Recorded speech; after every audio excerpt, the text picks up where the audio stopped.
Okay. So we're just waiting on Aaron to come back. He is just handling something really quickly, and he'll be with us shortly. All right.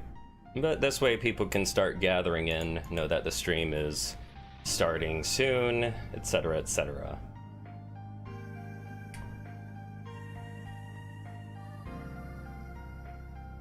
Okay.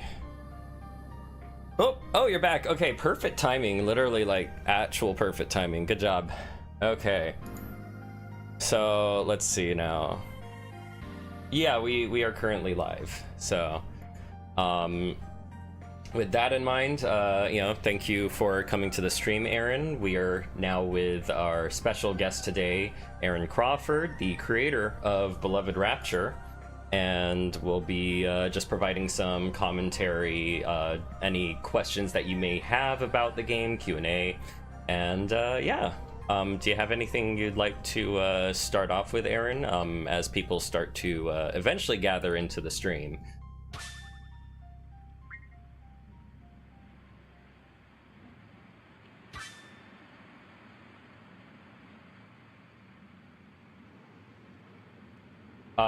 It's finally free enough to do it. Okay. Do you mind was it saying that one more time? You know what, the audio stopped coming through for just a moment there. What was that? Oh, you know what, don't worry. I mean, your audio wasn't coming It through. wasn't anything, don't worry. I just was Okay. thanking you for having me on, don't worry. You're welcome. So here's the save files. Yeah, so some of these save files are from early dev or from other players whose things I was testing back in the day, when during the first release and everything. But are we gonna? Should we just start from where I'm at currently, previously on the stream, or should we maybe start from the beginning? What do you want to do? I'll leave it up to you. Yeah, whatever you think. I guess, you know what, since this is something a little more major at the moment, we could jump around, but maybe we'll start at the beginning just for now. Sure. And that way people who are here to ask questions and whatnot, they can ask so without being spoiled. Exactly. Right. So I guess for now, like, most people are likely to choose. Do you want me to play classic or story? I'll leave that decision up to you. Well, I think you're pretty proficient by now, so you can go. Pretty proficient after you put me through the ringer so many times. You like it better than I am at my own game. Should we keep in the prologue or no?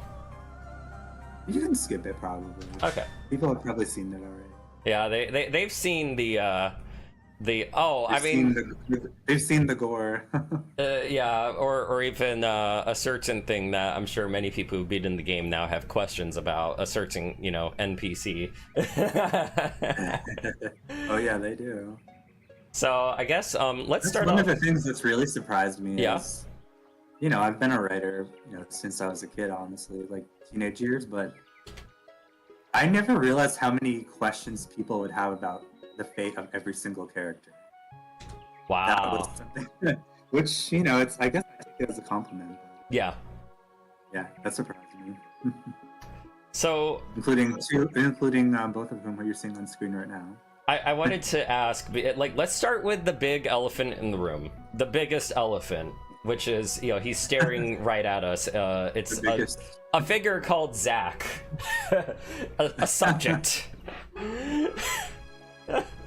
So why is it that Zach had less importance throughout the game? Actually, not even just after chapter 1, he completely falls off.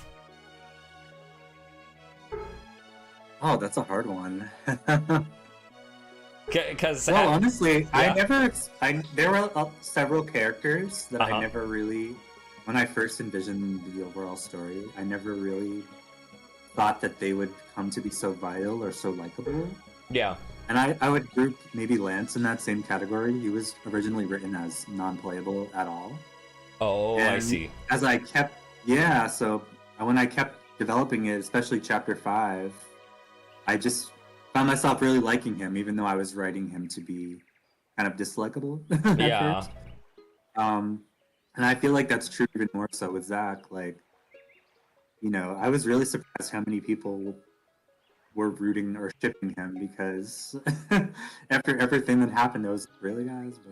But Hi there, Sora. Welcome to the stream. If you have any questions, feel free to ask. Right now, we're answering the big elephant in the room, which is why was Zach done dirty? Essentially, as some people would put it. And then speaking on that, we've seen what was it? You and I have both watched a couple of Let's Plays, and literally everyone has kind of this little this attachment to Zach, so much so that anytime Zach appears, they get really emotional about it, and they're like, "Oh my gosh, Zach!" Yeah. And then of course, there's the scene in Chapter 5 that makes most people get really teary. There was a streamer I saw. I think she has a relatively new YouTube channel, but even just when we see him for 2 seconds standing in the marketplace, she was like squealing, type of thing. So I was like, wow, this really shocked me.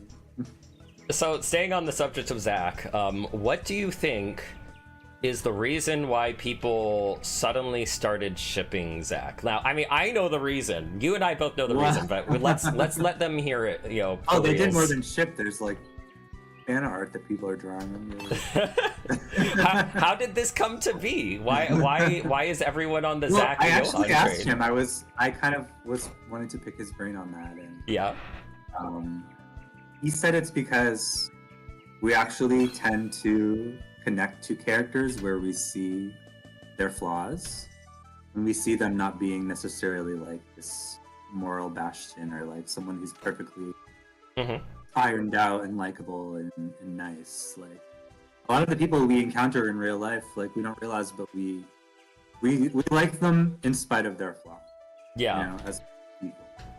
So I don't know. I feel like Zach is also very unabashed about some of his flaws, and I think for better or worse, that's something people respect. Yeah. Hey, Sora. While I okay, you do hear. I was gonna ask if they could hear you well. Whenever Zach is not on screen, the players must ask, "Where's Zach?" It says Sora. I can't see any of his comments or anyone's comments, so you can keep me informed. People have asked now, and I don't know if you, what was it, how you feel about answering this or not, but, and I'll also, from a dev perspective, I'll put this question in a very roundabout way. I'll plead the fifth on some things. If I don't want to answer, don't worry. Okay. So, do we want to discuss future plans? Because we already made it public, like, of course, we're expanding the ending. Is the ending going to have anything more with Zach in it? I will confirm that, yes, it will. There you go, Zach fans. There you go. Hey, Ben, how you doing? We have the main developer here, as you see on my screen. We have blind also Aaron T. Crawford, to be very specific. The main dev of Beloved Rapture here to answer any questions you may have. Episode Zach confirmed, says Sora. Thank you guys for watching. I know it's the middle of the daytime. Oh, you know what? I'm going to share to you. I have a good idea. I'm gonna share to you the window that I'm seeing, so that way you could kind of see the comments as well. That might make it a little easier. Or you can just read them either way. Okay, if you want. But otherwise, so I guess in terms of Zach, so this is another question someone had, I remember. And I thought this was a good question. So we only get to play with Zach for the cave section, and that's it, right? Is there a chance that we may see, because Sora did say episode Zach confirmed, do we get to ever play as Zach again? Like, maybe he might be caught up in levels, but will we get to play as Zach again and maybe use him and just play with him one last time? I never actually planned any overt gameplay sections where it reverts to only him, but all I will say is there are several scenes that in Chapter 7 specifically, I'm sure you guys, anyone who's gotten that far may remember that there's a certain point where you can really feel the time.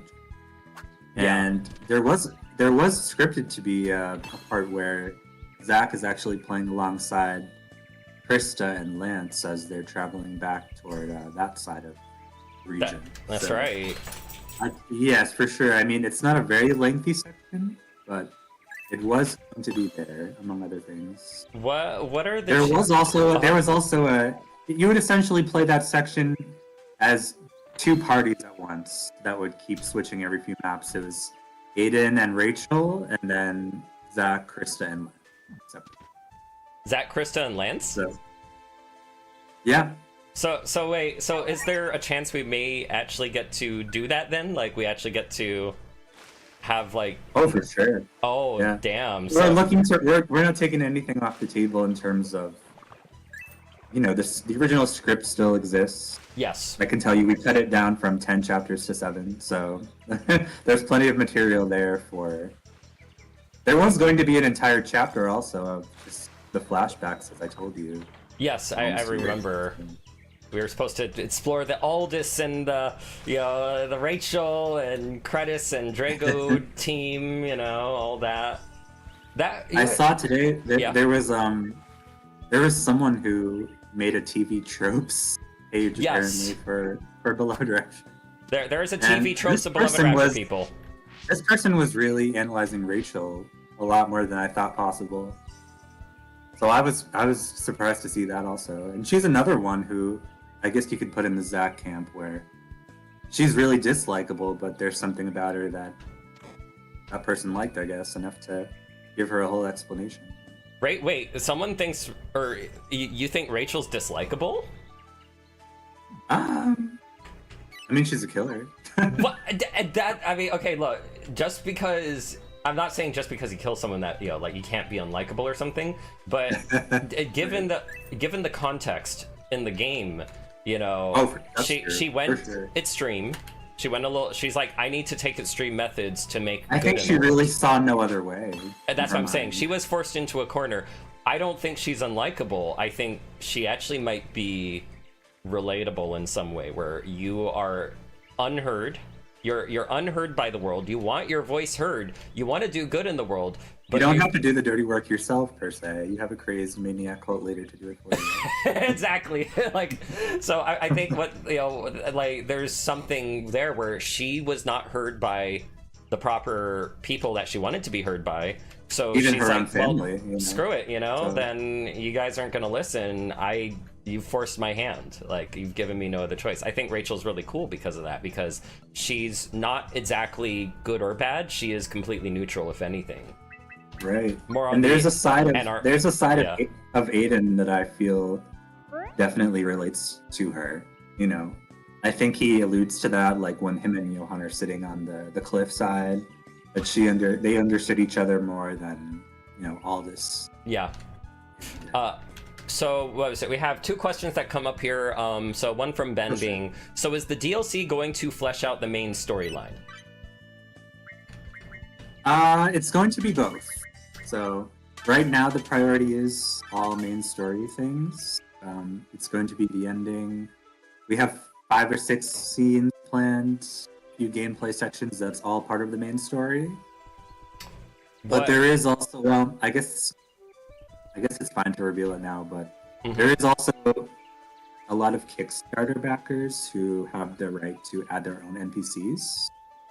Yep. But that was one of the things we understandably ran out of time to implement. So now we've been in touch with all of them. There's going to be also an optional town where a lot of those NPCs and other mini games are going to be put into as well. But the main story is the priority at the moment.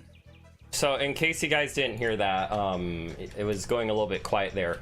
There's going to be a backer village with some of the Kickstarter NPCs that are able to get their designs in the game due to their backer tier, and on top of that, there's going to be just a little additional content related to this backer village. Something that Aaron and I have been discussing, like, hey, what are we going to do for this village? What are we going to, what kind of gameplay, etc. are we going to do? And I can see it being a location that's accessible basically through the whole mid-game, through chapter 4 to 6. So I feel like that's a good place to kind of swap it in.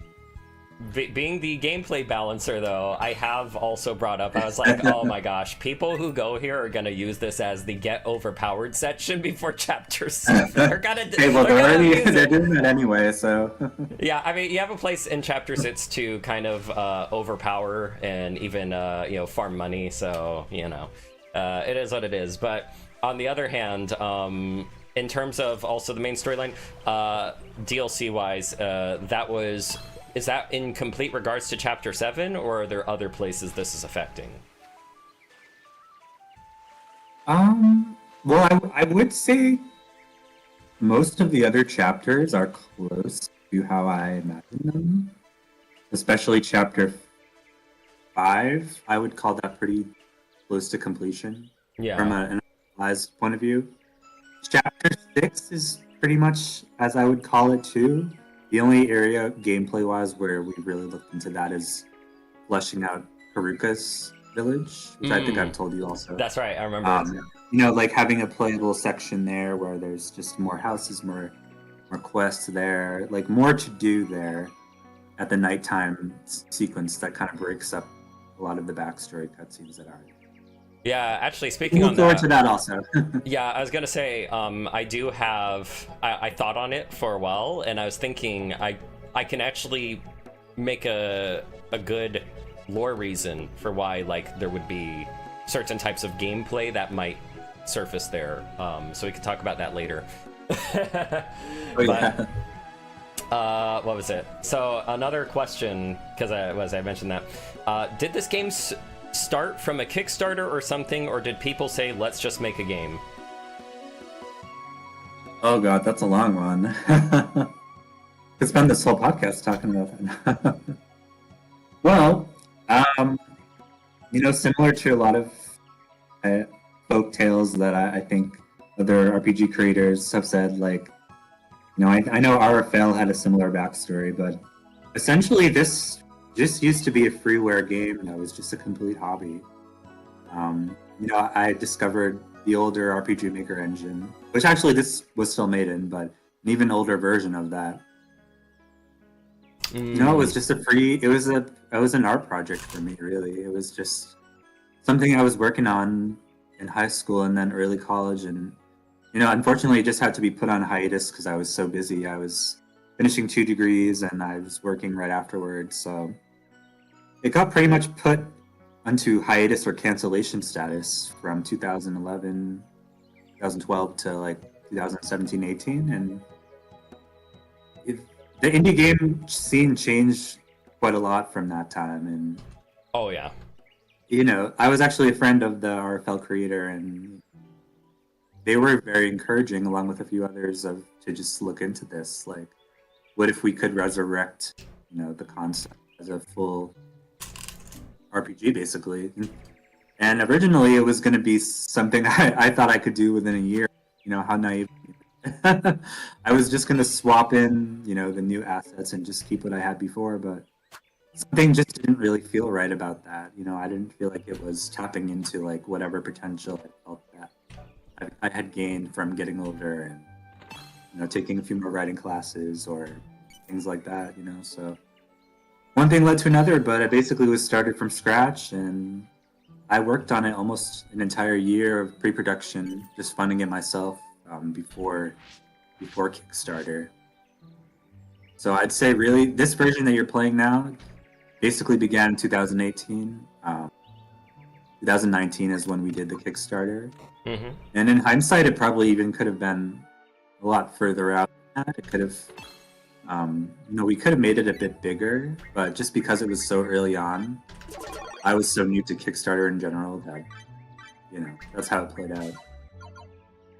But yeah, no, the idea definitely came long before.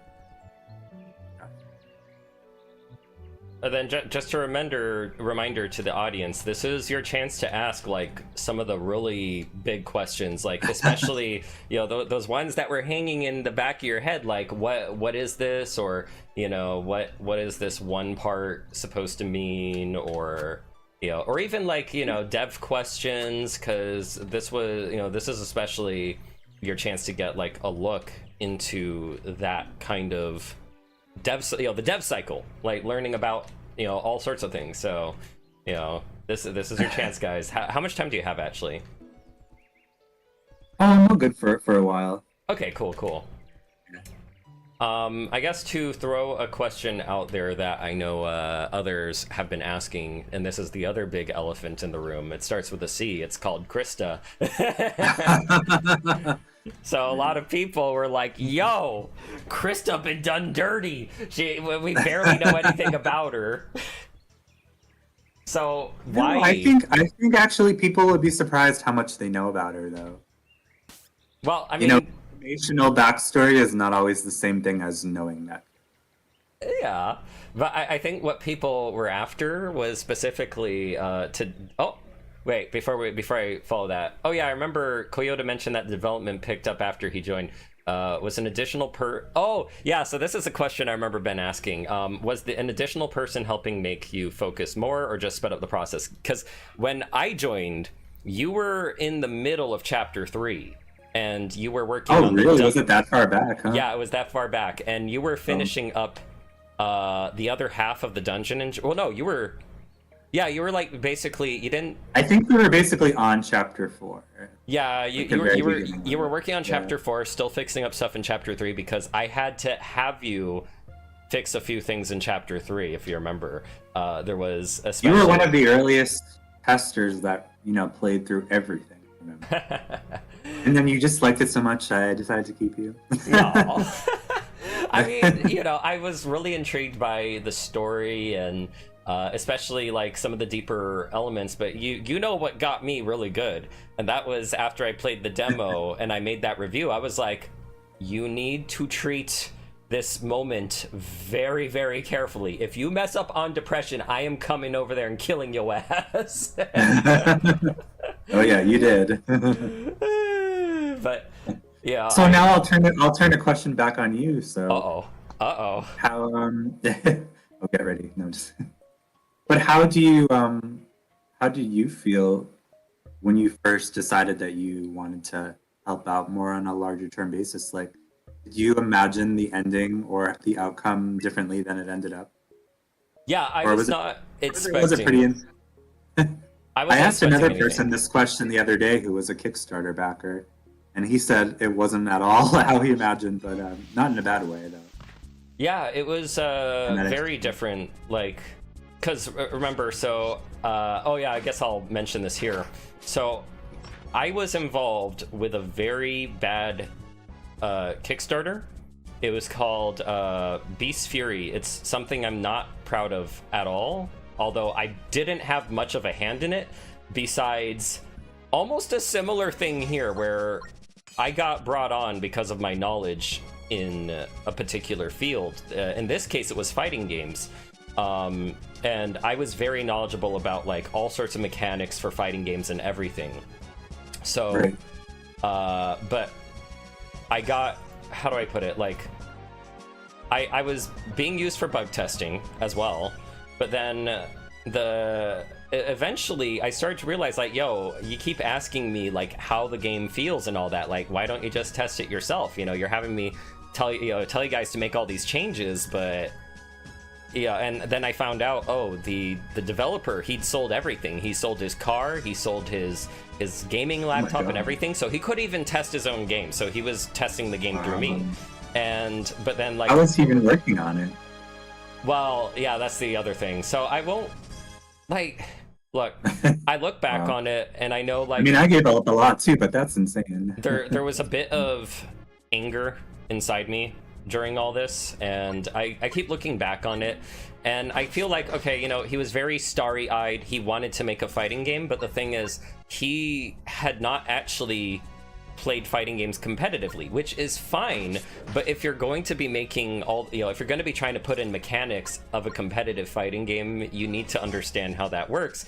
So a lot of the beginnings of this game were very unpolished, and it was leading to a lot of hate, and that hate that he was getting on an alpha demo was causing him to lash out at criticism. And I'm like, dude, you can't do that. Do not like talk to people. Like, just don't.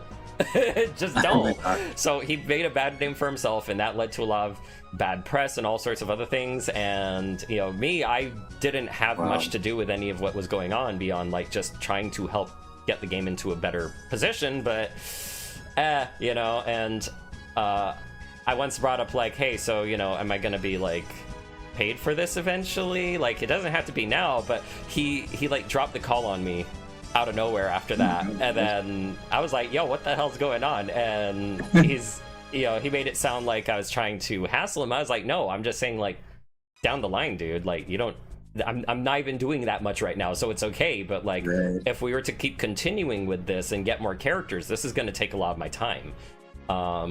So it wasn't really a good relationship, Yeah, and we had wow. to cut ties. But that's why I can when say we've had an amazing relationship working together. exactly. I was gonna say like It makes me feel like I should have had a story editor from the beginning, because even though I did write it all myself, like I am a very collaborative person, and just to answer that person's question, yeah, I think having a person just on a day-to-day basis to bounce ideas off of sped up the process like significantly. Yeah, I will admit I was a little worried. I was like, oh man, I'm just You were probably so burned from the other thing. yeah, I still held on to that. I avoided fighting games for like a whole 8 years after that. I just couldn't touch another fighting game, a new one rather. I couldn't even begin to imagine putting together something like that.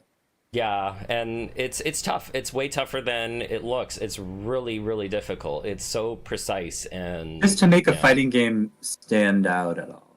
You know, That it's too. like- we There's so sort many. of I mean, I know there's so many RPGs as well, but those inherently stand out by just whatever the subject matter is. Whereas fighting game, it's like you can tell in about 5 minutes what if you like it or not. You know. exactly. And with Beloved Rapture, I was like Not I said, I was a even. little worried at first. But then, you know, as I started working with you and we kind of started connecting on a psychological level, I was like, oh man, you know what? I think I have a good feeling about this, you know, and I stopped being kind of skeptical. And, you know, from there on, like, it was amazing to see, like, I was even realizing how much of an effect I had on the game, honestly. Like, I was just thinking, like, oh, well, he's just kind of confirming things with me, you know, whatever I'm saying, I'm sure, like, half of it goes over his head or something. But then I start to see, like, wait, Oh, wow. is this, am I having a subconscious effect on the game? And you probably remember me literally asking you, I'm like, hey, I don't want you to, like, make changes that are mine or something. Like, yes and no, like, I'm just giving you context for, like, some of these psychological things or whatever, but I don't want you to like change your vision just because I'm saying something, because I was afraid like Oh, don't worry. Yeah. having had not having had my If girlfriend. I was the type of person who made changes based on what everyone said, it would be in a development for another 10 years, probably. Oh no! Like my girlfriend and I, she's made it a big point that she doesn't want any influence from me with whatever she works on or anything. So she wants me to avoid like possible, because she knows I affect people on a subconscious It's level. kind of hard when it's like a person that is your real life friend or partner or something. Like, it's because you almost feel compelled to, like, you know, you want to hold that artistic side of you to yourself and keep it to your chest. And Exactly. You know, they don't know everything that you know about these characters. You know? Exactly. But I never had that feeling. I felt like you were just, you know, always trying to draw out what was already inside of the character. That's exactly what I was trying to do, especially like I wanted to, you know, because every time you sent me something, especially the mental health aspects, you know, which is your specialty. like every time you sent me something, I was like, why are you holding back? I know there's more. Chapter 1 proved to me there's a little demon inside you that's waiting to be released onto the world. Let it out. Let them feel it. Let them feel the cruelty and the darkness of the world. Like, I'm not joking when I say. Hey, you know what? With the DLC, there could be a lot more dark Johan sections. You never know. Oh, absolutely. Like, I'm not joking. I'm telling you, this guy, we could have gotten a much more held back experience, where I was like, dude, don't shirk the details. Give the details. Give all the details. But that's also probably what ended up extending at the very end, you know, like why we had to make some cuts because I was pushing you too much, maybe. I jokingly said this the other day, but I did find it really ironic that, you know, even after 7 years, essentially the problem was we ran out of time. Yep. Yep. It's like you think you're working on something forever, and then ultimately when it comes down to what's needed to wrap up a story, there's still not enough time, you know? It's kind of funny. Yeah, I told this guy It's like Game of Thrones syndrome, but in a totally different reason. Yeah. I told this guy the history of Xenogears, like the development history, and like almost a lot. I told him a lot of it. I basically said when they got to, you know, when they were at the end of disc 1, they were approached by Square, and they're just saying, oh, just like end it there. You know, we got to release it in like a few months. And, you know, Takahashi was like, no, I'm not just going to leave them on a cliffhanger. They need a finished story. Like, I will fit it in. You know, there might be like, you know, some stuff I'm going to abridge, but they're going to at least have the complete story. They're going to have an ending. And, you know, because he had a feeling, I'm not going to get another chance to do this. You know, this is his one and only chance. So. Oh, well, we know that's wrong, but. I mean, well, now Xenoblade. Well, see. But hey, now you made a Xeno fan out of me, so. There's plenty of Xeno games for me to pick up now that my schedule's open. Yep. And then was it Italian Torta asked from the Kickstarter page backers from the $9 to the $3.99 tier, there were 832 backers that should have got a Steam key, but the Steam charts on your game only shows 92 all the time. Did they not get the keys? We've been sending them all the keys. I've been a part of that process. I've sent out 350, 400. We basically decided to just start all over again as of like a few days ago because we went through the whole list and we found out some of the keys. I made a Kickstarter blog post about this actually yesterday. But yeah, we found out some of the keys were somehow being sold online for less money. So that made a lot of the keys in the spreadsheet that the publisher had requested not usable. So then we had to generate like a whole new 600 more new keys just to be able to do it. And so then that also complicated being able to check off who got the keys. Yeah. So, yeah. Italian Torta, if you're one of those people, take my personal apology. And everyone who still hasn't gotten one, we're giving out actually 3 keys. So they'll be able to give 2 as a gift also. Well, plus some people were already owed 2, so then they'd be getting 4. So we're just trying to, you know, give them a little extra reward for their incredible patience. You heard it from Aaron himself there, so. But I can personally confirm I've paid you to help me with this. So yes, we did. I was getting paid. We didn't have any. Send them all through email, but unfortunately. And then what was it? What else? Oh yeah, and then Ben also says, if you try to make everyone happy, you make no one happy. And that's in regards to, oh, I'm gonna die. I got lucky. Shoot. I got lucky. Okay. Oh, I forgot. Are you on ATV? Yeah. ATV mode? That's the only way I refuse. That's the only way I choose to play now. Like, I can't do wait mode because if I have 2 characters and I'm like, well, you know, it's almost Aiden's turn and he has such and such a spell, I'm going to just let Aiden get his turn instead of, you know, and then, or even like if I'm planning on using a power tonic, right? I'm like, well, you know, Johan has his Relica, but I'm not going to waste a turn to use a power tonic with himself and then have to wait a turn to use a Relica. I'll have Aiden, who's right there, use the power tonic and then Relica. You know, I could actually strategize and do way more powerful, you know, DPS strategies that way. I think he's completely right with that comment, though. If you really try to consider every single person's input, sometimes it can be too many chefs in the kitchen syndrome, you know, where it loses really the essence of what it is. Absolutely. So that was surely a constant thing I had to work out from the early days because in the process of trying to make it a full commercial product, it was really elevating it outside of whatever small niche it was in before. So I hadn't even had to think about that before, but it was definitely something that crossed my mind more. It was like, how do we make this kind of, entertaining for a broader audience, I guess. Yes. It was funny. I was in an RPG Maker other server, and one of the people was even saying that they preferred certain aspects from a version that was over 10 years old, and that just made me laugh so much because I was like, wow, I just considered that version just complete trash in comparison. So it's funny that just even then, people's opinions vary so much. Yeah. I guess what was another popular question? Was it in regards to Drago or someone else? I'm trying to recall.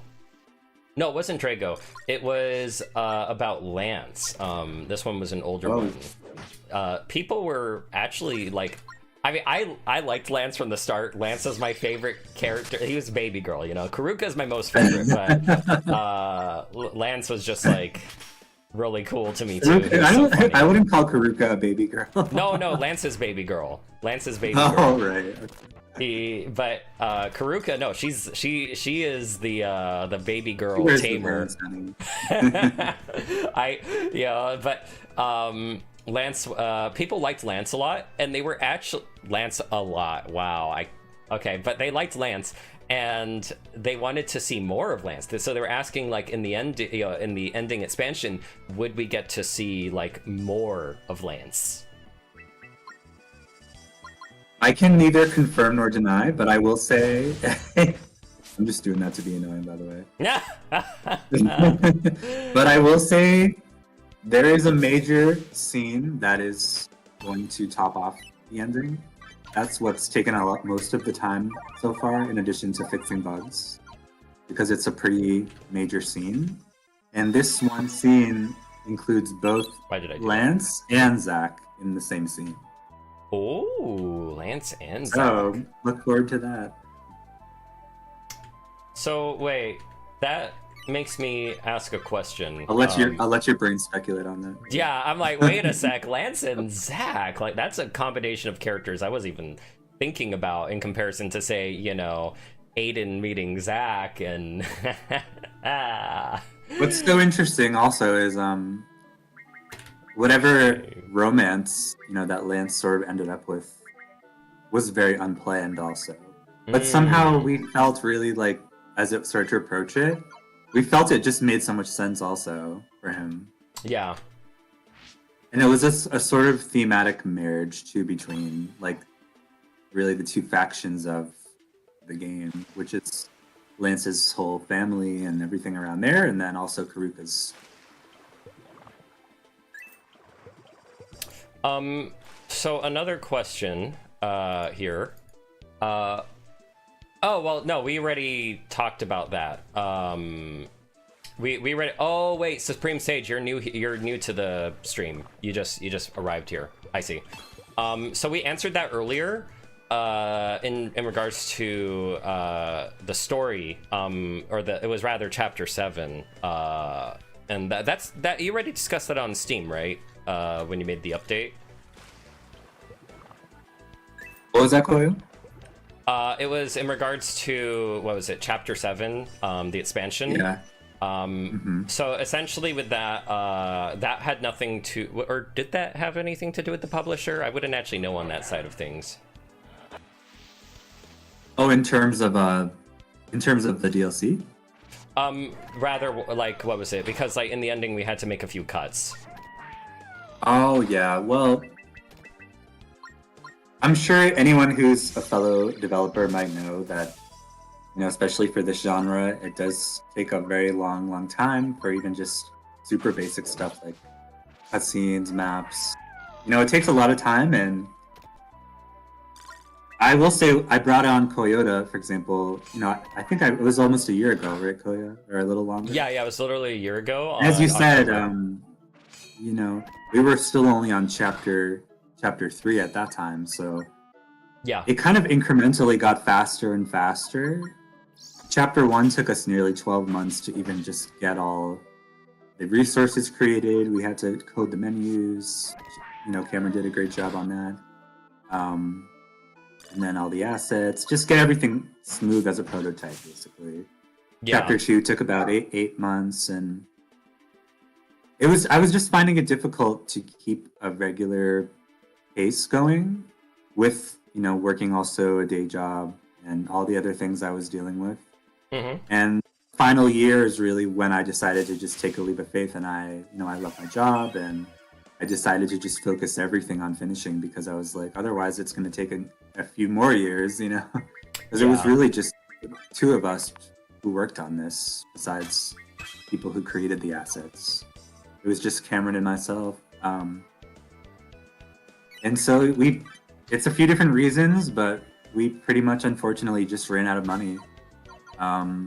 You know, it's uncomfortable to talk about, but it kind of feels like I butchered my baby in a way, you know? My script that I worked on so long didn't get to fully come to fruition, but I do feel like, on the other hand, it did tell a full story in terms of at least most of the protagonists. And I'm happy that we have at least the opportunity on Steam to, even while the game is circling more, we can keep adding to it and keep fleshing it out, so it's ultimately getting closer back to the full script. Maybe not 10 chapters worth, but... And then, what is it? Sora Oh, says... I think the music dropped out. Oh, yeah, because I decided to just share the stream showing the questions, because it would be easier. Because sometimes I'm like, oh, there's more comments now, so I'm like, it's even harder for me to like keep up with all of them while looking at the game at the same time. So I figured it'd be easier if you were able to see them, since you're not controlling the game. Whoops. Well, he only does physical damage, so I should survive another blow, if anything. I'll let him take his turn. Let's see. It's important to stick to one's own, wait. Let me think for a second here. Yeah, I'm gonna potion. So, yeah, it's important to stick to one's own vision, but also get out of your own comfort zone, especially when changing from hobby to a proper game development. Yeah, that is especially true. Yeah, that was something that I know when this was still just a hobby of mine, a lot of the main criticisms were that it was too cinematic. Like, people were saying, oh, there's more cutscenes than gameplay, or that it was just not a good balance, you know, and this was over 10 years ago, but we tried to deliberately go against that by making just very large sections that were completely open, especially chapter 4 and chapter 5, or even 6. You know, we tried to really shift that, keeping the same story, but really just opened up completely with quests, gameplay. I mean, before it had none of that at all, you know. You never discovered the old demo, but... But I will say that even in that process, I think my habit of making really long back-to-back scenes was not fully broken. So it was kind of vacillating between those two things, you know, like we have these large areas where there's 2-3 hours of gameplay, but then there's also 20 to 30 minute sequences with nothing but cutscenes too. And yeah, a lot of even just the process of making this game was helping me outgrow that and finding a better balance of pacing. Because it's not obvious. It's not as obvious as some people might think what's the best or the right balance. Because everyone has a different opinion on that. And you're kind of searching for this middle point where it's just going to be agreeable to most people. But, you know, you can't please everyone, as people have said. So. And then, welcome to the stream, Nix. Nix actually has a really nice thing to say here. For me, this is not the first or only game where the final part feels a bit rushed. And that is very true. A lot of JRPGs tend to, like, their endings always seem to have a little bit of a rush at the end. And I guess it's because it's just such a long cycle. There's so much writing and everything, but then you also have the fact that you got to release this, you know, eventually, or you have a timeline, etc. And by that point, it's like the developer's like, shoot, how do I wrap this up because we got to release it, and I can't make a second game. So typically what happens is, you gotta abridge a few things, or you gotta get to the point on some things so that people get the full story, but they still they might be left with a few questions. I know FF7 loves its Ultimanias. Literally. Well, personally, I loved the well, as a kid anyway, I loved the ambiguity of the original ending. Yeah, but that was all nerfed with Advent Children, etc. But yep. And then Pletzicraft, deciding what to cut is so hard. Oh yeah, welcome to the stream. Props for getting it across the line. And Flower Power, hey, welcome to the stream. We have our developer here, the main dev, Aaron Crawford, who was sending all the scripts to me and everything for me to look over and edit. He is a very incredible developer to work with, and he was very kind. So thank you so much. Feel free to ask any questions. I mean, that was another thing that also, this game is kind of a unique case where, because it was such a hobby project, some of these characters I created over 10 years ago, and some of the script elements even. So it was two different areas where it's like, it's one thing to fully write the script, and it's another thing to implement it as a full polished product in the end. So I had a feeling. I think that's the problem with this. Oh, go ahead, sorry. No, it was gameplay. I was like, I'm going to defend first because I feel Zach's going to be an asshole for some reason. The game's been very unkind to me recently. Hey, what did we talk about? People like assholes, I'm gonna... Is it gone on their end? I'm not hearing any audio from the game, but I think probably for them. Oh, because I'm sharing the windowed preview so you could see the text and everything too. Because so this is the OBS window I'm showing you instead of the actual game. This is how you can see the comments and everything. Are you seeing that? You see the? Nick's is spot on there. That is actually supposed to be like a little eye on his jacket. Oh, I had no idea. Feel free to check out some of the HD artwork. You can actually zoom in a little more. Cool. Originally had a brown jacket, but she touched it up a little.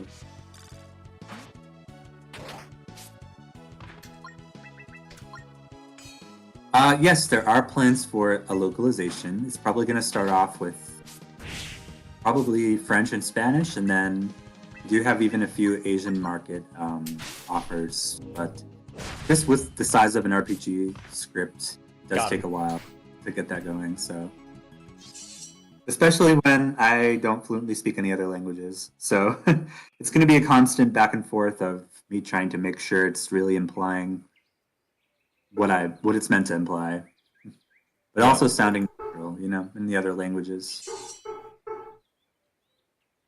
Oops, let me get my door real quickly. Oh, sure. Okay, that's not gonna make my dog a little quieter, but sometimes he gotta bark out whoever's in the front. And then Are you watching the dog today? Oh no, just was it just anytime there's whoever's in the front of the house, he's gonna bark usually. And then what's this?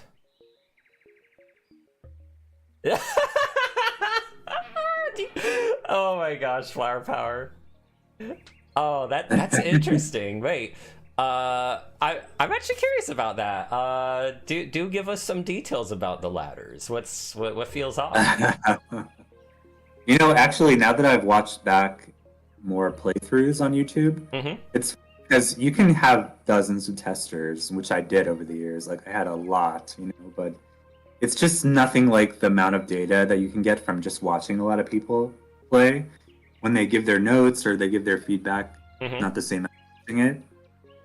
And I noticed, there's a lot of inconsistencies with the way the cliffs are interactable and the ladders.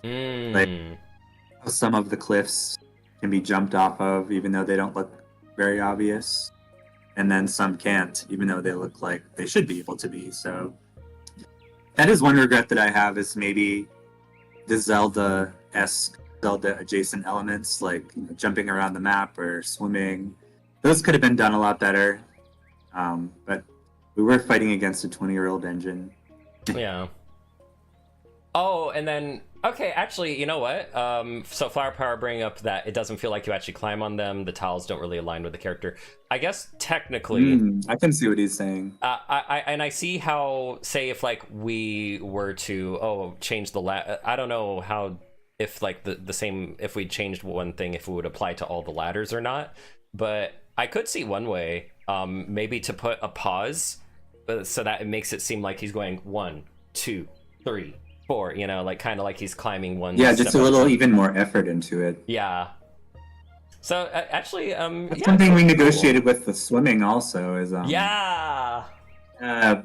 Well, Cameron is the one. My good friend Cameron, who's the lead programmer on this, but he's the one who implemented the swimming system among other things. But the swimming system was a lot slower, if you recall.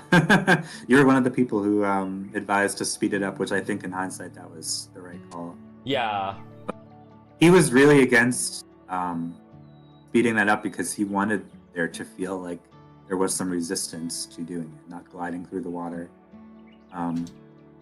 So yeah, it's definitely a trade-off between realism and user experience. Yeah. You can see why they felt like the ladders were so brief. They maybe should have been slanted toward more realism. In some ways, I know people are playing it the second time. If we did make the ladder climbing, like, unless there's a way to keep it at the same amount of time or something, if we slowed down the cladder line, wow, the climbing of ladders to be a little bit more realistic, I imagine that would feel like it would make the game feel a little slower in terms of its pace too, though. That's like there's always a ripple effect with things. Oh, there is, believe me. One thing ladder related, we did just change. Actually, I didn't even make a notification about this, but this little cave area right after the second major boss of Chapter 2. Yeah. There's an area that previously used to be a point of no return where if you're jumping down, it locks you from going back. But we added ladders there now, so anyone that's missing the ice rune can feel free to try to go get them. Yeah, the ice rune was especially, well, the thunder rune and the ice rune are very easy to miss from the beginning of the game.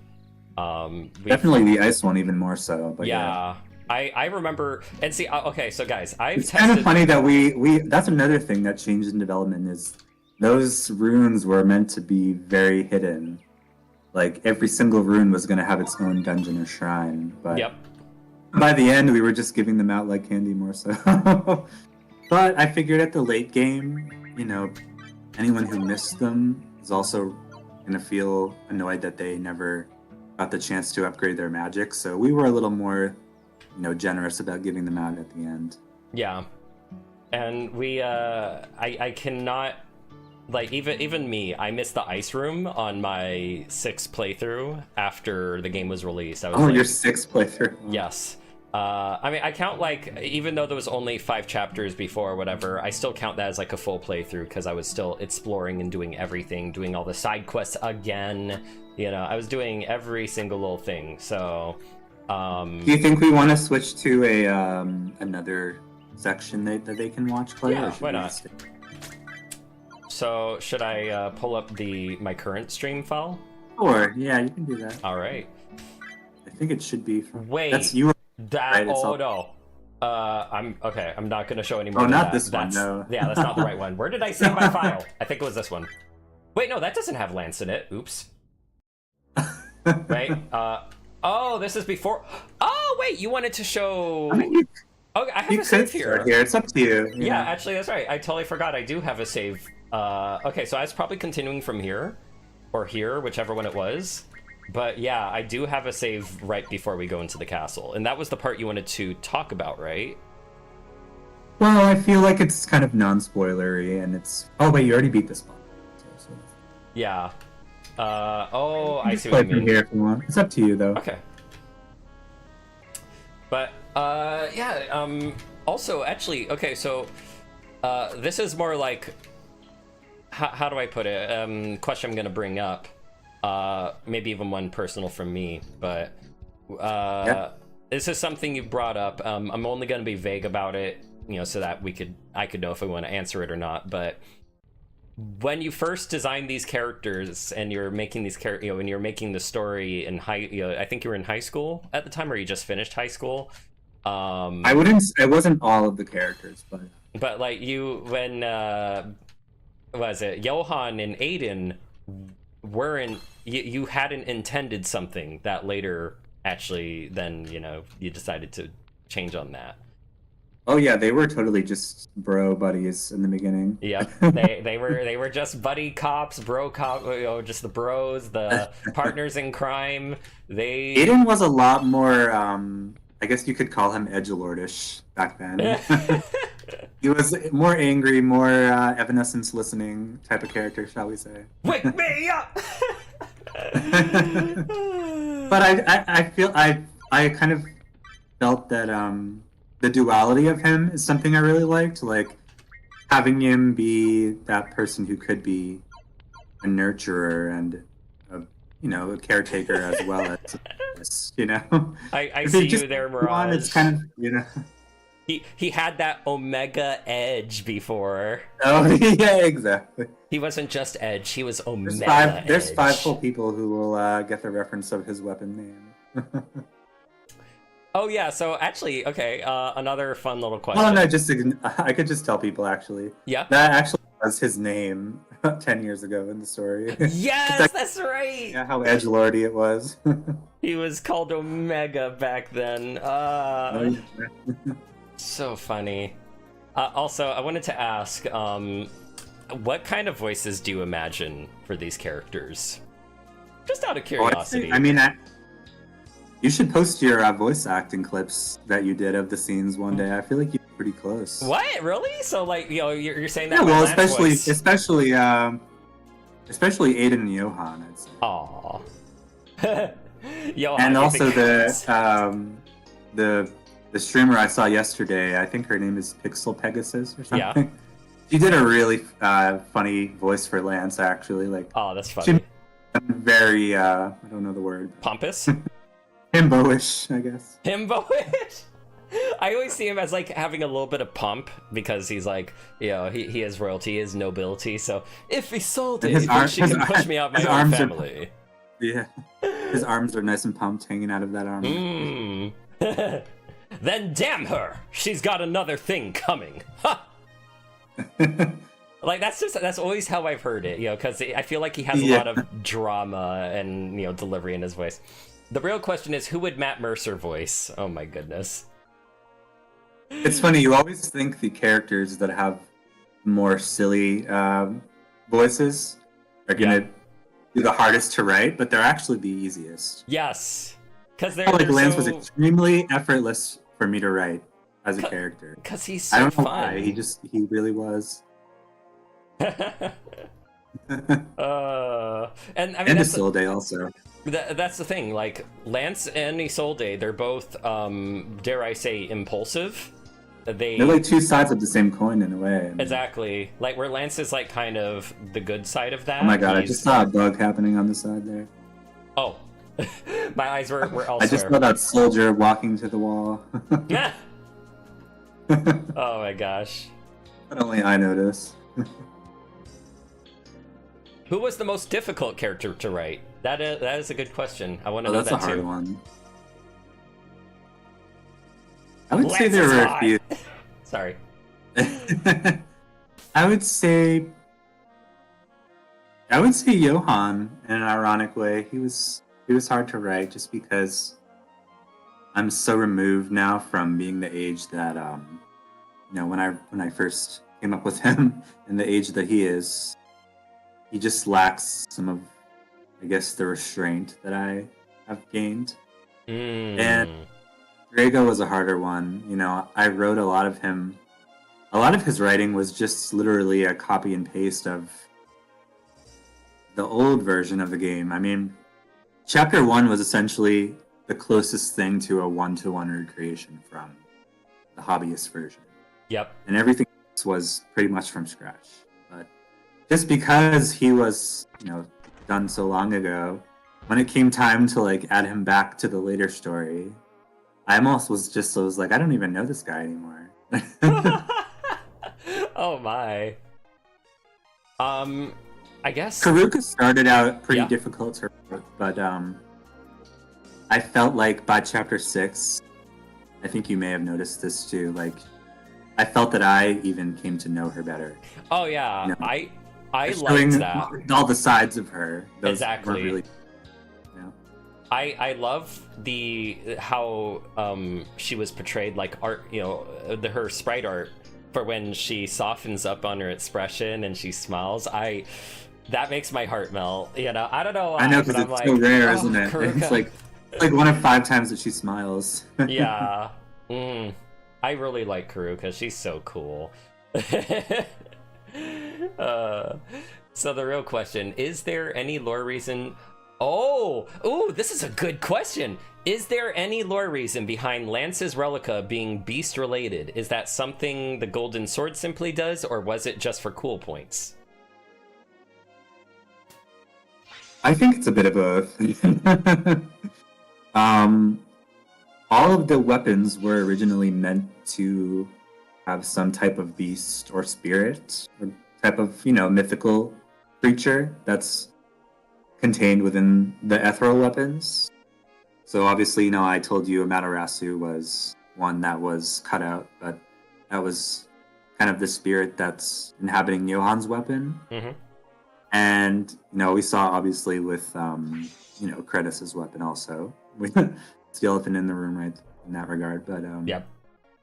yeah, no, I kind of chalked it up to that. I mean, there was the Spirit World dungeon was meant to be a full chapter, so pretty much all the weapons were meant to show themselves as personified characters. But we just didn't have time for that. So even Omega was a character at one point. I can't spell.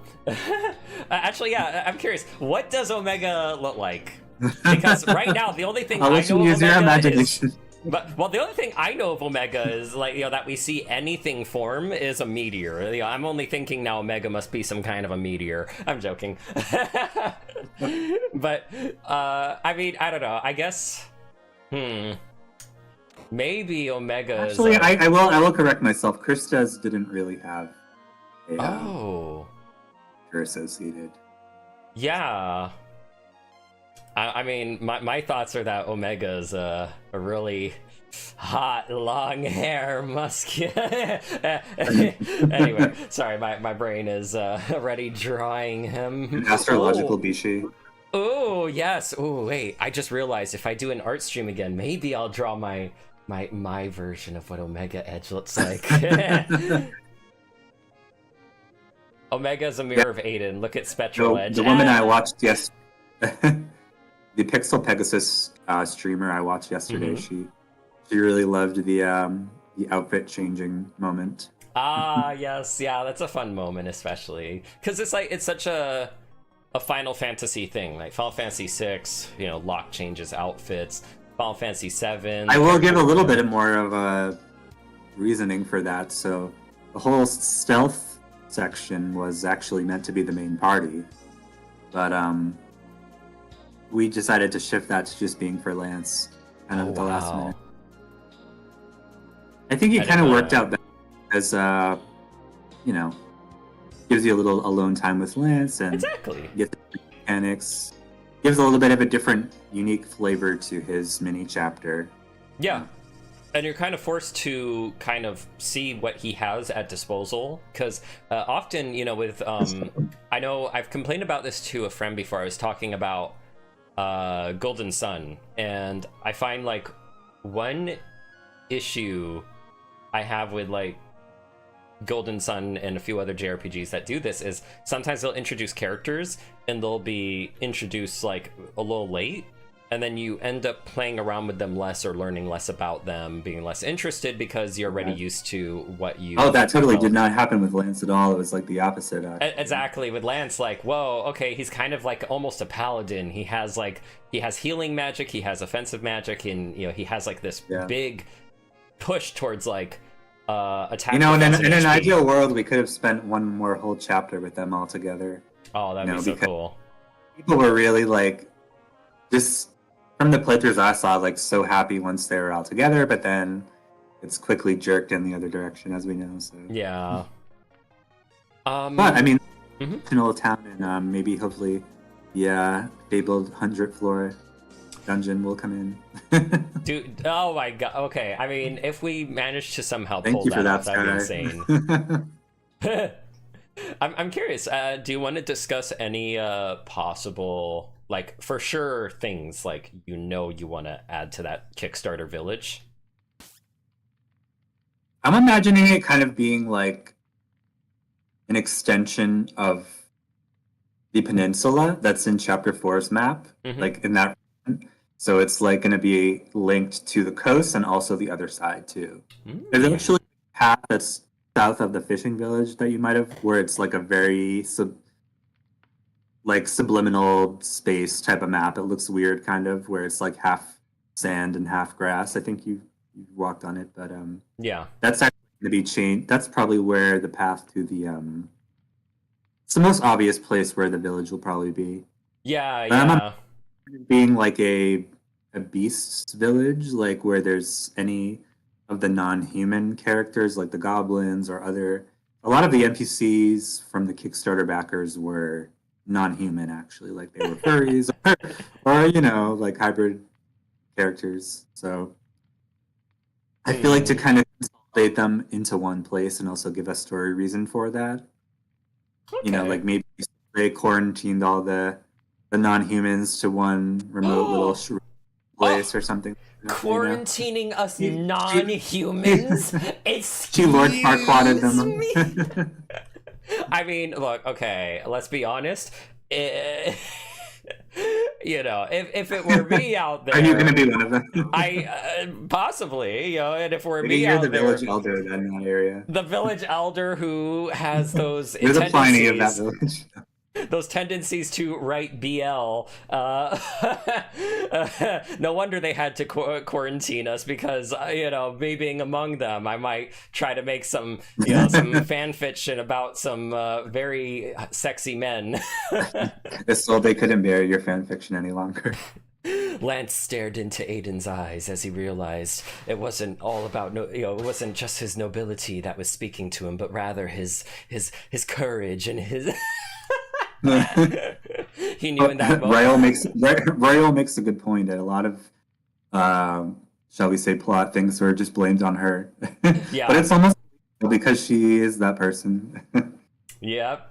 I actually, I know I told you about it, but on the last stream, or I think it was the previous 2 streams ago, I did like a whole entire psychological analysis with the DSM-5 and everything on Isolde, and she does. Wait, oh really? I didn't see that. Oh, she straight up qualifies. Like she qualifies under. It was, what did we say it was? Real? You were there. Oh my gosh, I'm suddenly, the name is like fleeing from me. She has. Was it borderline person? I think it was borderline personality disorder. Was it?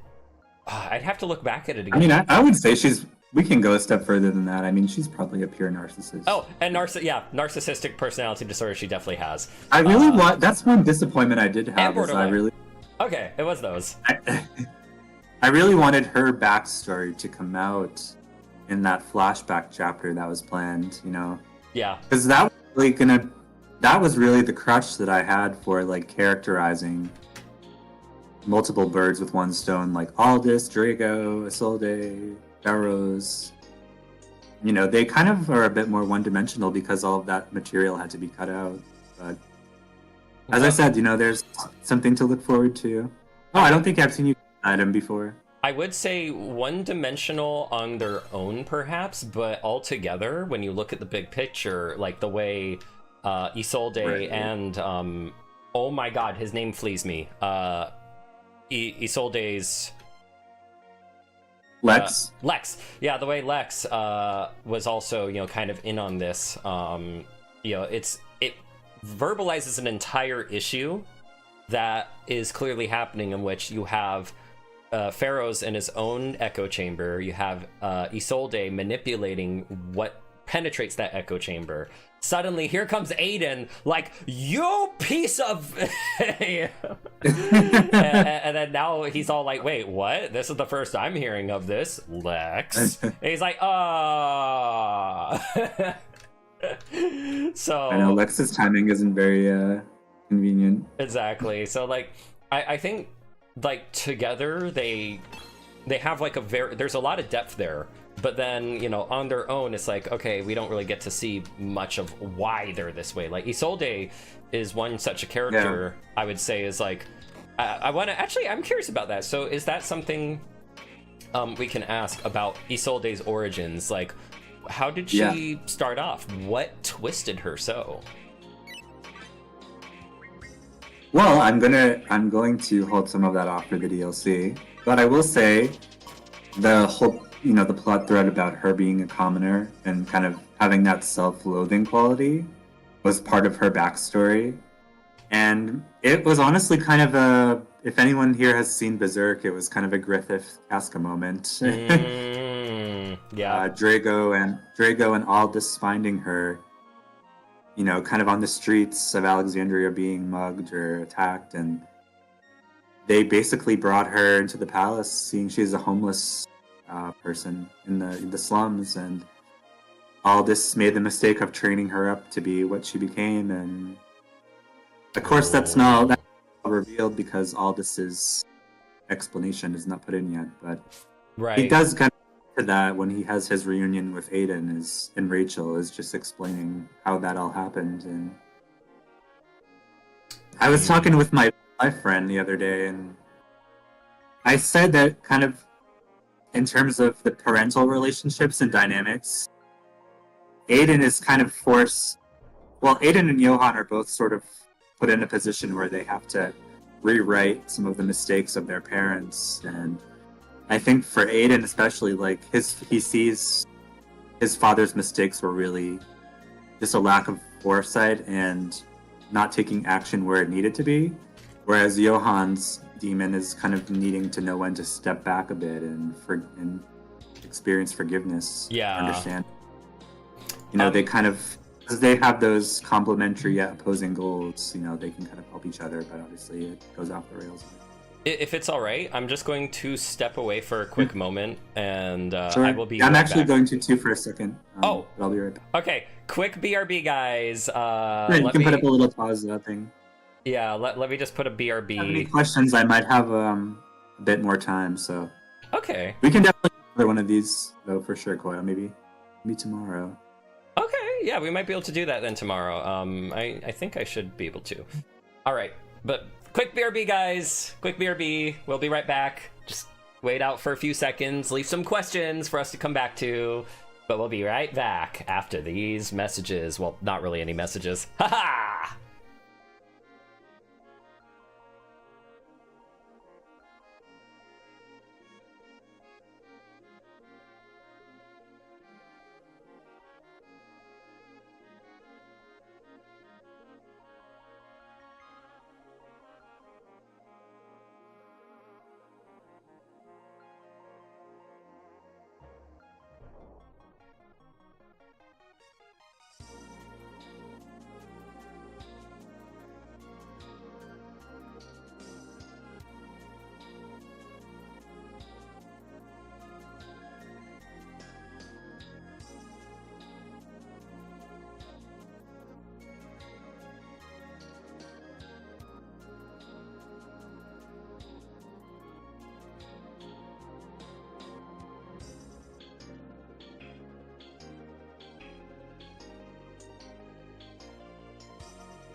Okay, I am back.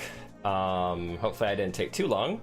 And then to answer your question, Riel, the reason we swapped the required versus owned numbers in the upgrade menu is due to, I already had an issue with it from the start, but then other users were also, as we watched them play through, they were making the mistake of what was required amount for, you know, upgrades and all that. I was watching in streams and everything, and typically, yeah, with crafting menus, the required amount is always on the right, and the amount you have is always on the left usually.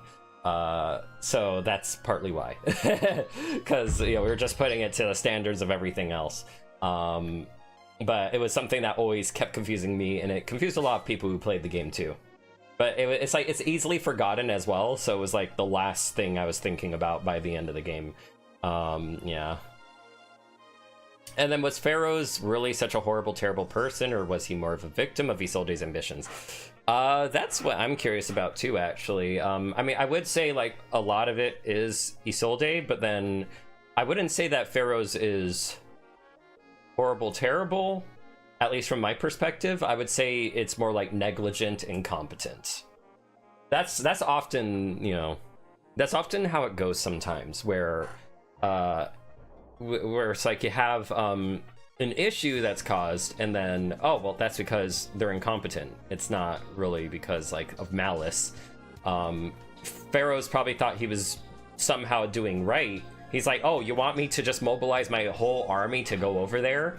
It's like, you know, so he thinks like, oh, I'd be burdening my own soldiers. You know, like, they're people too, he's probably thinking.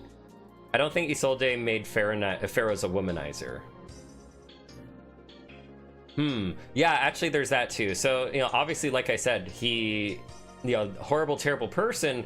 I'm not sure what his intentions were with why he wouldn't mobilize his troops or anything. That's one thing that wasn't really, like, you know, it could be just his own personal thing or whatever. But then, yeah, on the other hand, I mean, heck, if he's a womanizer, he's a womanizer. That's how it goes. He just, you know, he was probably that way because... Yeah, I'm back for you, by the way. There we go. So yeah, if you want to answer, if you want to answer that question, was Pharaoh's really such a terrible person, or was he more of a victim of Isolde's ambitions? That's a good question. I would say this scene kind of gives all the information you need, really.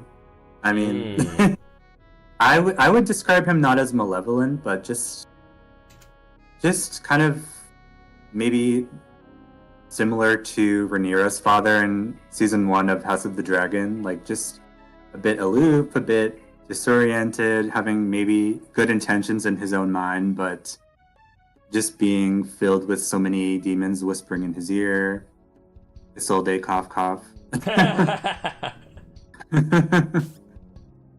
Essentially, like, in that previous flashback chapter, when he was younger, he was shown to be a little more harmless. But unfortunately, as Drago and Aldous and Rachel and all the other ones who were sort of his bodyguards as well as his advisors were driven away, he became more out of touch with reality, and I would say he probably genuinely felt that it was a good idea to bury what had happened from his ancestors. I mean, he doesn't blame himself, I think, in his own mind for what happened, but at the same time, he also feels as if he has no responsibility to right the wrongs of his ancestors. Wow. And the way he handles it is pretty terrible. Yeah, I was about to say, I was like, oh, as an understatement. I was gonna say, oh, he doesn't feel he has the right. Well, okay, did he have the right to go and you know, screw with an entire, you know, an entire culture of people and everything, like, to screw actually, well, that wasn't him who. Oh, okay. That makes more sense now. But is he aware of that history though? He's somewhat aware. He's only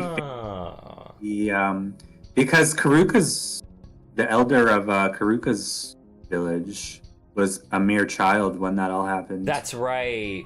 Yeah, so he's even older than Pharaoh's. So yeah, it was You know, in my mind, the timeline was probably his grandfather or great grandfather that was actually responsible for that. Ooh, I have a good question, one that I don't think anyone's really asked before, but that's because it's not really said. So, Lex, do you want to discuss Lex? Because there was something you told me, but Do you have any questions? Yeah. Well, you know, like there's something you told me about Lex that totally like made me go like, what? Basically something that says Credis wasn't the only one. Oh, you mean in terms of the Omaras? Yeah.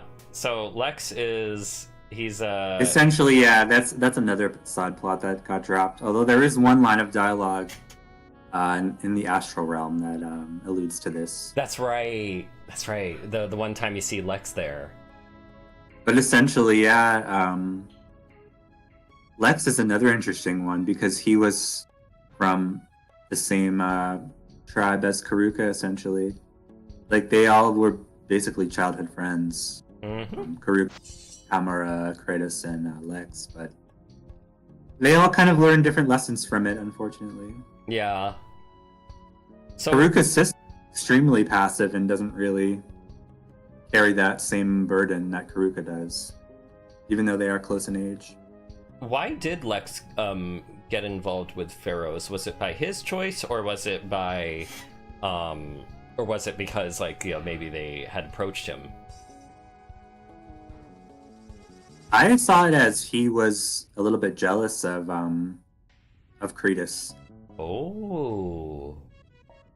Lex does come off as a person always wanting to do the right thing, to prove himself. And in his mind, like, this boy that was barely part of their actual village was the one taken, even though he was the one who was the very willing participant, you know. Oh, Kratos, wow. very, he was complicit to the point that he needed to be to protect the others, but he never was fully on board. I think that's something that's going to be, you know, more shown in the flashback. It's hard to really just explain it without seeing that, but yeah, Lex was just someone who, you know, he never was as naturally gifted as Isolde or Kratos, and the way I saw it is he became more and more obsessed with wanting to pretty much go the opposite route after Kratos caused the rebellion, is to just prove himself to the point of blind devotion almost, you know? Wow. We're at the point where he's even more dedicated to the royal family even than Lance is. Yeah, I was gonna say, like, you know, because it's really, that's like a very real thing that happens when you you know, just when you serve someone and, you know, you're eating at the same table, and it's like maybe your sibling that never wanted a certain responsibility nonetheless gets endowed with that responsibility that you wanted. Yeah, so it's and now now he's with trying to get that. He's essentially one of them, like, in both mannerisms and even thoughts. The way he looks down on, you know, like Johan and those guys, you know. Although ironically, Isolde still looks down on him. I mean, yeah, and that's a very real thing, you know. And she tells him to bow even though she never bows. Yep. And that's because Isolde, she wants that control. Everything is to her benefit, which is a borderline, you know, borderline personality disorder trait that, you know, everything is to your, is, you know, somehow to advance your own goals, etc. Right. You know, and Lex is the other one in that room that she knows of in the inner circle that is also a commoner, as she was. Wow. Maybe in a way it reminds her of her own origin. Gosh, see, that's what I'm saying. Like, these characters are really deep, but you really have to read into the dialogue to really get that. You have to kind of take from it, like, what they're implying towards each other, their mannerisms towards each other. I know that was a big, you know, meta level suggestion that you gave me, was let people read between the lines, but I might have taken that too far, honestly. Maybe. I mean, it's really. I mean, I really don't like RPGs that over-explain everything. True, and I've heard people, you know, usually getting, you know, feeling a little tired from that, from over-explanation. No, it's not a game. I'm the creator's right here. He's this guy right here. This is the creator. I helped him. I only helped him. I was just the story editor, the gameplay balancer, and his manager. I managed this guy to help keep him from losing his sanity. Believe me, it was a Game full-time dev is job. insane. It can drive you literally insane. So much so that you go from what's that saying? You're when you're the hero long enough that you become the villain or whatever. You know, I help keep Aaron here to be the sweetest being that he could be. Hey, I almost joined That's a joke. a cult after this, so hey.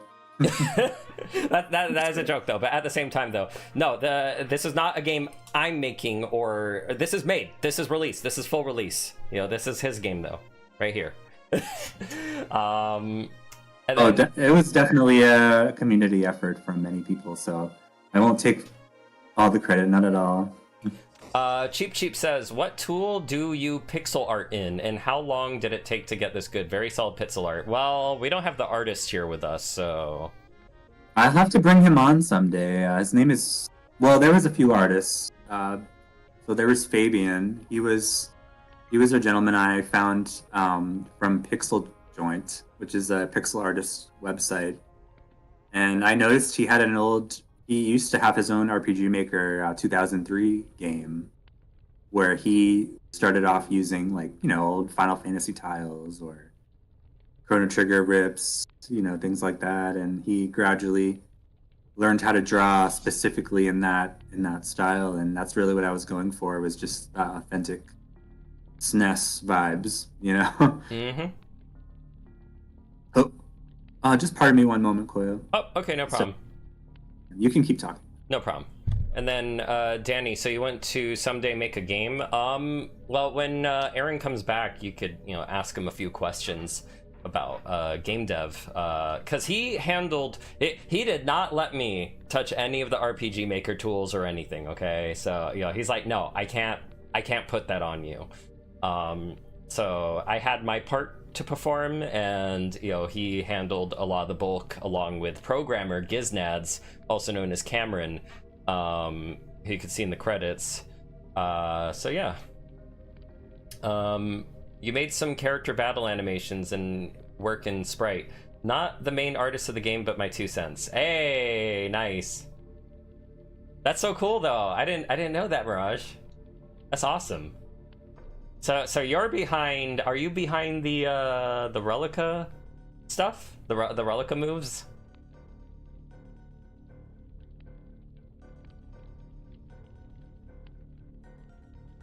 Yeah, I'm sure Cheap's gonna definitely have a lot of questions for you on the Discord if you're there too, especially. So if you want the sword, come and take it. What? Fine. Any other questions you have for Aaron when he comes back? Hey, I'm back. Oh, there he is. I have a few more minutes. All right, you got a few more minutes with Aaron.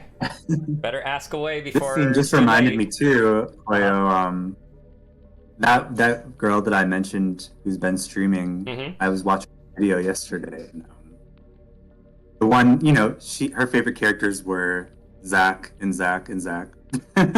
She really, for some reason, hated Lex a lot. Like, she disliked him from the very first second, and I guess she could read between the lines a bit on him, but she was like laughing when that scene when he gets blasted back from the sword. I was like, wow, she really has strong feelings even despite barely seeing this guy. Yeah. That's really...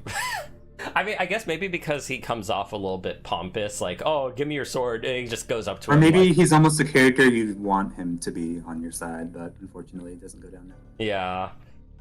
Oh, also, question. So... Well, thank you, Cheap, for saying that, because she didn't like Aiden at all, actually. She said that she found him. So, yeah. Oh, for Aiden. But there's a lot of characters to choose from, I guess. I wanted to ask also, so in regards to, if it's okay, Johan's use of the F word towards a certain character, a certain villain. Yeah.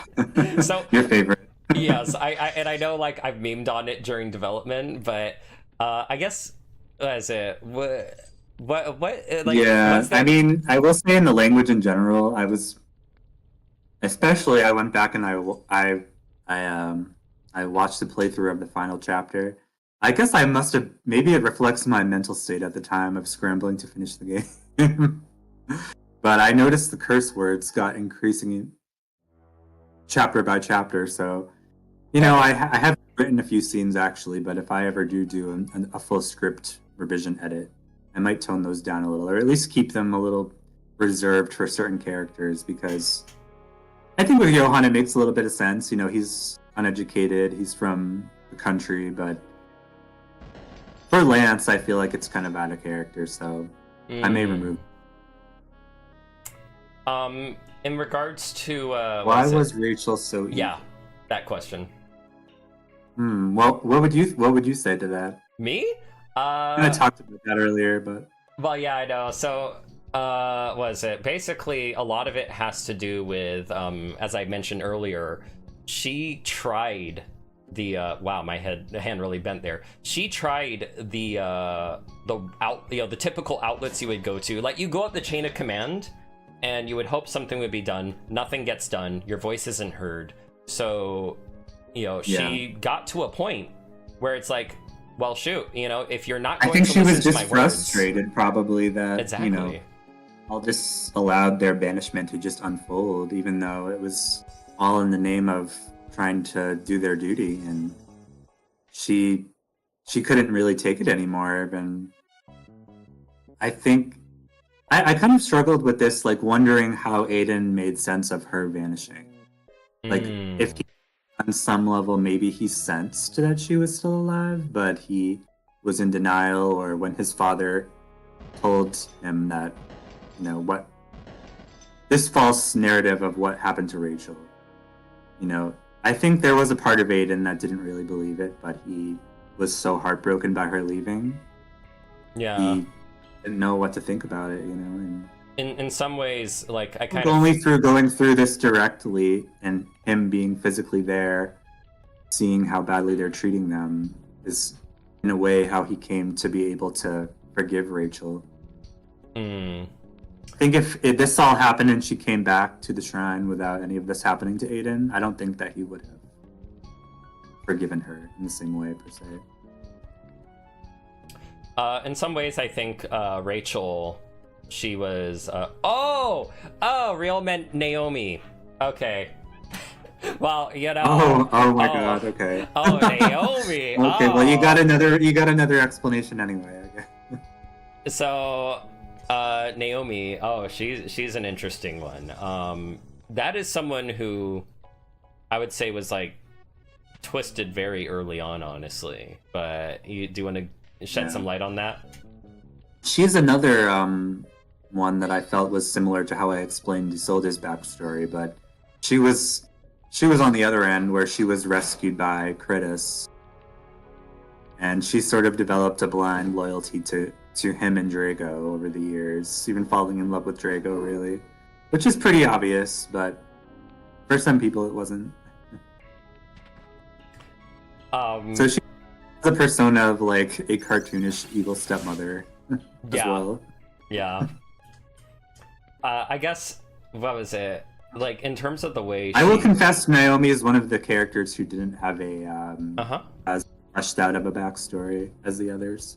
She is just kind of meant to be the evil. I mean, that's the thing. Sometimes that's just how it be. Sometimes, you don't need much more than I got saved by credit. I got saved by a very hot, sexy, villain man, and his super sexy dilf or daddy, the Drago, right? This hot wyvern, as she calls him, the wyvern man, chiseled like a wyvern, etc. And yeah, she's just like, well, I owe a debt to these people, and I like what they're saying in this time of chaos, so I'm gonna follow through with it. And yeah, I mean, that makes sense.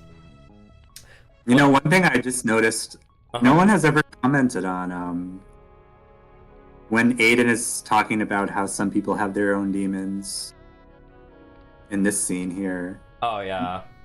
Johan is like, both. Doesn't everyone? That's the first time that he's ever seen laughing. Yeah.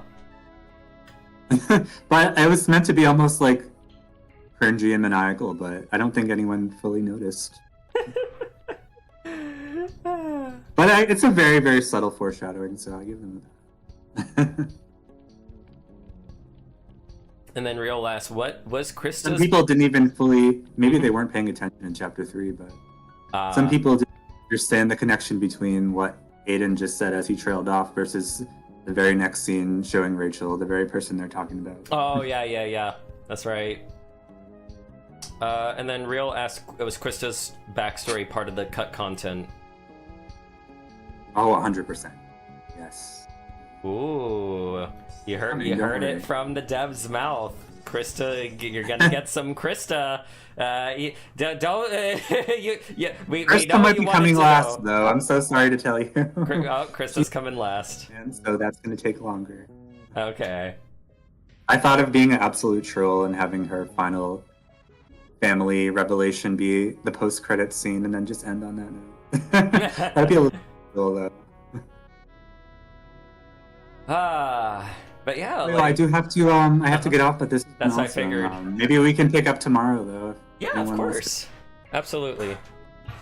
All right, guys. That was. Thank you so much for having me. It's been really fun. That was Aaron T. Crawford. You heard all your answers from him, and hopefully this has given you some insight. Please definitely, if you can, tell others about Beloved Rapture. Let them know about the game so that they could, definitely get in on the conversation and start also, playing this really fantastic game that we put all of our blood, sweat, and tears into. And thank you for coming along to the stream, Aaron. Yes, thank you so much. Thank you, guys. All right. Well, hopefully we can do it again soon. All right. Perfect. Thank you. Okay, I'll end the stream here just so that way people can get their answers and questions early in and everything.